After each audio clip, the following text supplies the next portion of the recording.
Welcome to Last Minute Lecture. This free chapter overview is designed to help students review and understand key concepts. These summaries supplement, not replace, the original textbook and may not be redistributed or resold. For complete coverage, always consult the official text.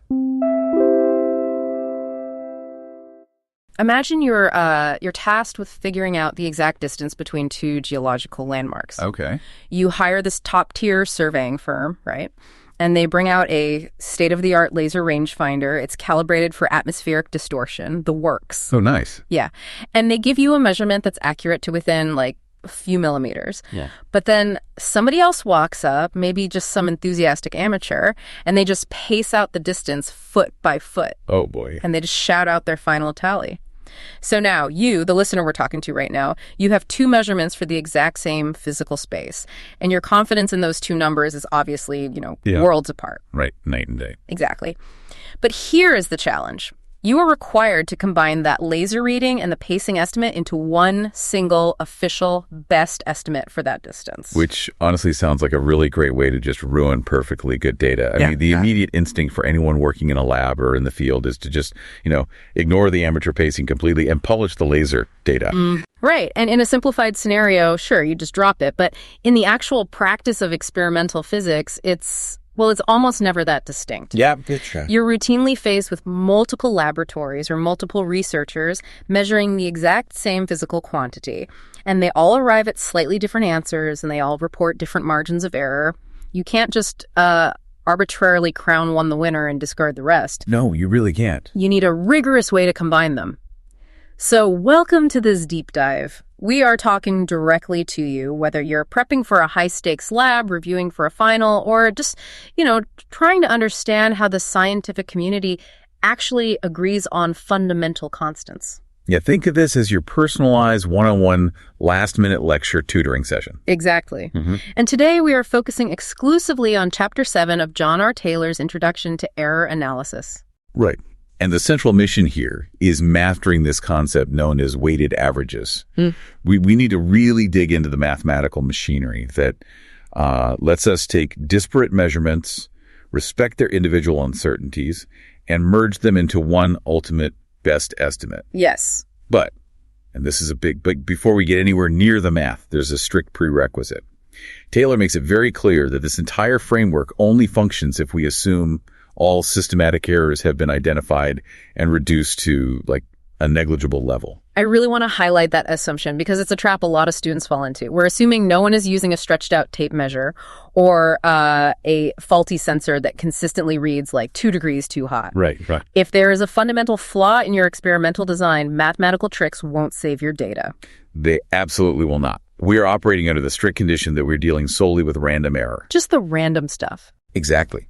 And because the errors are random, we can rely on the fact that these measurements will distribute themselves normally, following that classic Gaussian bell curve around the actual unknown true value. And if you can't confidently assume a normal distribution of random errors, the formulas we're about to build will just, output mathematical fiction. Total fiction, yeah. So let's ground this in a scenario straight from section 7.1. We have two students, student A and student B, measuring the same quantity. We'll just call it X. Okay, bog standard setup. Right. Student A does the work and reports a result of XA plus or minus sigma A, and that sigma is their standard deviation, which represents their uncertainty. Right. Then student B goes through the exact same process and reports XB plus or minus sigma B. So we have two core values and two different bands of confidence. And the immediate first step here is to check for a discrepancy. Right. You have to look at the absolute difference between their two core values. If the gap between student A's answer and student B's answer is significantly larger than both of their uncertainties combined, you have a major problem. Because that means their ranges of confidence don't even overlap. Exactly. It would be like one person saying the distance is 10 meters, give or take a centimeter, and the other saying it's 30 meters, give or take a meter. They are entirely inconsistent. And when measurements are inconsistent like that, the procedure just stops. You don't pass go. Right. You don't average them. You don't try to find some, happy middle ground. Inconsistency on that scale indicates an unnoticed systematic error or, frankly, a severe blunder by one of the operators. Someone messed up. Yeah. You have to go back to the equipment and figure out what went wrong. Okay, but assuming we do that check and we find they are consistent, like their confidence intervals do overlap, meaning they're pointing toward the same general neighborhood for the true value, we hit a bit of a mathematical wall. We do. Because the most common instinct for a student is to just add XA and XB together and divide by 2, the simple average. Right. But applying a simple average to our opening scenario demonstrates exactly why that failed. It actively degrades the quality of your information. Right. If you take a simple average of the laser rangefinder and the amateur pacing, you are giving 50% of the voting power to the highly precise laser and 50% to the guy walking heel to toe. Which is ridiculous. It completely dilutes the highly precise data. We need a method that naturally grants more influence to the tighter, more precise measurement. Which means we have to step away from basic arithmetic and look at the underlying probability of the errors themselves. Okay, so probability. Right. We can't just guess how much more to trust the laser. We have to mathematically derive it. And this brings us to what's called the principle of maximum likelihood. And this is where the genius of Gauss comes into play. Because if we're trying to find the true value, which Taylor represents with a capital X in the text, we have to work backward from the data we actually have. We know the probability of student A getting their specific value follows that Gaussian bell curve. Right, and the shape of that curve is defined by an exponential function. The probability is proportional to raised to a negative exponent. And that exponent is key. Very much so. That exponent is the squared difference between the measured value and the true value, all divided by twice the variance, or, the uncertainty squared. Okay. So the further a measurement strays from the true value, the faster its probability plummets. And because it's an exponential drop, it plummets incredibly fast. So we have that probability curve for student A and a separate independent probability curve for student B. If we want to find the true value that makes both of these independent measurements highly probable at the same time, we have to combine them. Yep. And just like any independent probabilities, like flipping coins, you multiply them together. And the mathematical rule for multiplying exponential functions is that you just add their exponents. Right. So our combined probability for both measurements relies on a new single exponential function. And the exponent of this new function is just the sum of the two individual exponents. I remember this from my statistics classes. That combined exponent is referred to as chi-squared, right? Yes, chi-squared. But visualizing an exponent built out of fractions is kind of tough. How should you be thinking about this chi-squared value practically? I like to think of chi-squared as like an aggregated penalty score. Oh, a penalty score. I like that. Yeah. It's the sum of the squared deviations from the true value, but, and this is the vital part, each deviation is divided by its own uncertainty squared. So the uncertainty scales the penalty. Exactly. So if student A has a very small uncertainty, a really precise measurement, even a tiny deviation from the true value creates a massive penalty in the chi-squared sum. Because you're dividing by a tiny fraction. Right. But if student B has a huge uncertainty, they have a lot of leeway. Their deviation doesn't add much to the penalty at all. That makes total sense. So we're trying to find the best estimate for the true value, X. And the principle of maximum likelihood states that our best estimate is the value that makes the actual physical observations the most statistically likely to have occurred. Exactly. We want to maximize that combined probability. Okay, so look at the structure of the combined probability equation. The chi-squared term sits in the exponent, and it carries a negative sign. Right. It's e to the negative chi-squared. Because it's a negative exponent, if we want the overall probability to be as large as possible, we need that chi-squared penalty score to be as small as possible. We need to minimize it. Yes. And this is the exact origin of the famous method of least squares. We are literally finding the value of capital X that results in the least possible sum of those squared weighted deviations. And to find the absolute minimum of that curve, we use calculus. We just take the derivative of the chi-squared equation with respect to X, and we set that derivative equal to 0. Right. Solving that derivative for X achieves our goal. It gives us the mathematical best estimate. But yeah, the resulting algebraic expression is just a sprawling, clunky fraction filled with standard deviations in the numerators and denominators. It is computationally sound, but it completely lacks intuitive clarity. It's just a mess of symbols. So to clean up the algebra and reveal the mechanics of what the formula is actually doing, Taylor introduces the concept of weights. Yes. We define the weight of any measurement labeled as the reciprocal of its uncertainty squared. So the weight is 1 over sigma squared. And by substituting this weight variable back into our clunky calculus result, the formula transforms into something just remarkably elegant. It really does. The best estimate for x becomes the sum of each measurement multiplied by its individual weight, all divided by the sum of the weights themselves. It is a beautiful formula, and Taylor's uses a fantastic analogy on page 175 to explain why this substitution is so profound. This weighted average formula is mathematically identical to the formula used in physics to find the center of gravity of multiple objects. I love that analogy. It translates a statistical abstraction into a physical reality you can actually visualize. Yeah. So if you picture a rigid seesaw, the different measurements are the positions on the board where you place the objects. The weights we just calculated act as the physical masses of those objects. Right. If one measurement is incredibly precise, its calculated weight is massive. It acts like a bowling ball on the seesaw, pulling the balance point, which is the final average, aggressively toward its own position. And a sloppy measurement with a low weight acts like a feather. It barely shifts the balance point at all. Yeah. The crucial mechanism here, though, is why that weight is so commanding. The formula for weight isn't just the inverse of the uncertainty, it's the inverse square. Right. 1 over sigma squared. And that is not an arbitrary choice to make the algebra look pretty. It emerges directly from the variance of the denominator of the Gaussian probability exponent. And the practical effect of that inverse square is that precision is rewarded exponentially, while sloppiness is punished ruthlessly. Exactly.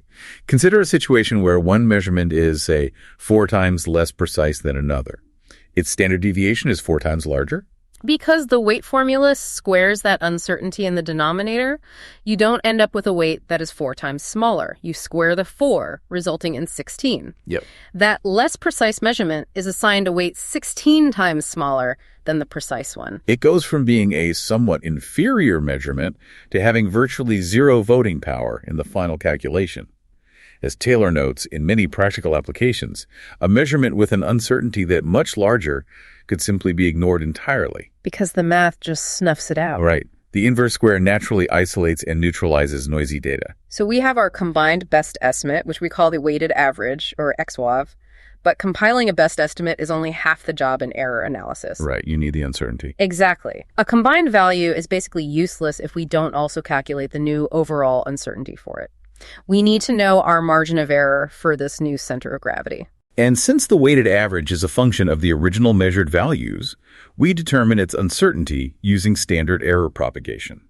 Taylor walks through this derivation, which results in equation 7.1. The uncertainty of the weighted average sigma is calculated by taking the sum of all the individual weights, finding the square root of that sum, and taking the reciprocal. In simpler terms, you add up every single weight you calculated, take the square root of that grand total, and divide 1 by that number. And think about the implications of the denominator there. You are summing up weights, and weights are always positive numbers. Always. Every time you add another measurement into the mix, no matter how sloppy it is, you are adding a positive fraction to that total sum of weights. Which means the total weight always increases. And since the total weight is in the denominator, as it grows larger, the final uncertainty shrinks. That is so cool. Your final combined uncertainty will fundamentally always be smaller, meaning more precise, than even your single sharpest individual measurement. By combining data properly, you strictly increase the overall precision of your knowledge. Additive precision. And to see this architecture in action, we should really look at the concrete example Taylor provides in section 7.3. Oh, the resistance example. Yeah, it perfectly illustrates how the math processes varying levels of quality without requiring, subjective human intervention. Okay, so the scenario involves 3 students in a lab, all tasked with measuring the exact same electrical resistance. Right. Student 1 is careful and gets a resistance of 11 plus or minus 1 ohm. Student 2 is equally careful and gets 12 plus or minus 1 ohm. Sounds good. But student 3 clearly rushes through the procedure and reports a value of 10 plus or minus 3 ohms. First things first. The discrepancy check passes. The core values of 11, 12, and 10 all overlap comfortably within their respective error margins. There's no glaring inconsistency that would force us to halt the calculation. But looking at the raw data, student three's uncertainty is 3 times larger than the other two. I mean, my immediate reaction, and probably the reaction of anyone managing this lab, would be to exclude student three's data entirely. Oh, absolutely. It feels like it will just drag down the quality of the first 2 measurements. But let's trace how the weighted average handles it. Okay, so the first phase is calculating the individual weights, the inverse square of the uncertainties. For student 1 and student 2, their uncertainty is 1. And the inverse square of 1 is just 1. Right. So both of their measurements carry a weight of exactly 1. But for student 3, the uncertainty is 3. We square that to get 9 and take the inverse. So student 3's measurement carries a weight of 19. The next phase is building the numerator for the weighted average. You multiply each student's reported resistance by their specific weight and sum those products together. Okay, so the 2 precise students carry heavy influence there, contributing fully to the sum. But the sloppy student's value of 10 is multiplied by 19, severely throttling its impact on the numerator. Exactly. Then you divide that combined numerator by the sum of the weights. So we have a weight of 1 plus 19. You're dividing by roughly 2.11. And when you run those final numbers, the weighted average for the resistance comes out to 11.42 ohms. Right. And then we apply the uncertainty formula we discussed earlier. 1 divided by the square root of the sum of the weights. The sum is 2.11. Yep. The reciprocal of its square root gives a final combined uncertainty of 0.69 ohms. So applying the standard rules for significant figures in error analysis, rounding the uncertainty to 1 significant digit and matching the main value's decimal place, we get a polished final answer of 11.4 plus or minus 0.7 ohms. The result is really clean. But Taylor points out an underlying comparison that is truly illuminating here. What would have happened if we followed your initial instinct? Oh. What if we subjectively decided student 3 was a liability and dropped their data entirely, simply averaging the 2 careful students? Well, if we only look at student 1 and student 2, their uncertainties are identical. When uncertainties are equal, the weights are equal, and the weighted average just collapses back into a simple average. Right. The midpoint between 11 and 12 is 11.50. And if you propagate the uncertainty for just those 2, it comes out to 0.71. So relying exclusively on the 2 top-tier students yields 11.50 plus or minus 0.71. But utilizing the weighted average formula to incorporate all 3 students yields 11.42 plus or minus 0.69. The results are practically identical. The mathematical framework automatically executed what we wanted to do subjectively. Yeah, it did the filtering for us. Because student 3's uncertainty was 3 times larger, the inverse square law dictated that their data was 9 times less important. The formula digested the sloppy data, extracted the tiny fraction of statistical value it actually contained, which is why the final uncertainty drops slightly from 0.71 to 0.69, and it safely quarantined the noise. It replaces arbitrary human judgment with a mathematically rigorous filter. You do not have to debate whether a data set is, good enough to include. As long as you are confident in the calculated uncertainty, the method of least squares will appropriately scale its influence. So to synthesize this for your own work, always verify consistency first. If the ranges overlap, calculate the weight of each measurement as the inverse square of its standard deviation. Right. Use those weights to pull the average toward the most precise data and calculate your new, tighter uncertainty margin. This isn't just a way to satisfy a grading rubric. It is the fundamental protocol for how the global scientific community synthesizes distinct research into accepted truth. It is the absolute bedrock of experimental consensus. It really is. But as we wrap up, I want to leave you with a physical and mathematical implication to consider. Ooh, okay. This entire elegant structure, the weighting, the method of least squares, the seamless blending of data, it all rests completely on the assumption that random errors distribute themselves in a symmetric Gaussian bell curve. Which, to be fair, is a remarkably reliable assumption for most standard physical measurements. Right, but what if they don't? What if the physical phenomenon you're measuring naturally produces asymmetric errors? Like a skewed distribution where an error on the high side is vastly more probable than an error on the low side. Oh, that throws a wrench in it. Exactly. If the underlying universe is throwing non-Gaussian curves at you, minimizing the sum of the squares no longer represents the maximum likelihood. The formula will happily spit out an answer down to the 3rd decimal place, but the structural integrity of that answer will be entirely compromised. That's a scary thought. It's a stark reminder that our statistical tools are only as robust as the assumptions we build them on. Thank you so much for joining us on this deep dive. Yes, thank you. On behalf of the Last Minute Lecture team, we really appreciate you tuning in, and we wish you the absolute best of luck applying these concepts to your own lab work. Just remember, the math will handle the noise, but only if you understand the shape of it.